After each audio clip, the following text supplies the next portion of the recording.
This is the Profitec Pro 800. It's the new model, which has a lot of cosmetic improvements. It's really a gorgeous, traditional lever espresso machine. Let's get straight to it. So we dry off the portafilter.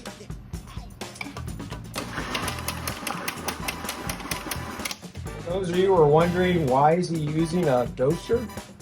When you're serving a crowd, you can actually speed through your drinks quicker by doing a strike off of the extra coffee into the doser, saving it for the next one you're going to make in just a few minutes. Crank that spring down and slowly release.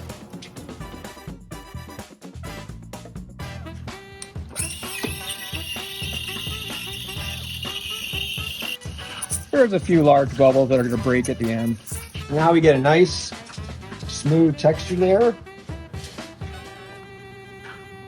This is a taller cup than I would prefer, but we'll see what we can do with it. Not super attractive, but we'll take it. And there we go.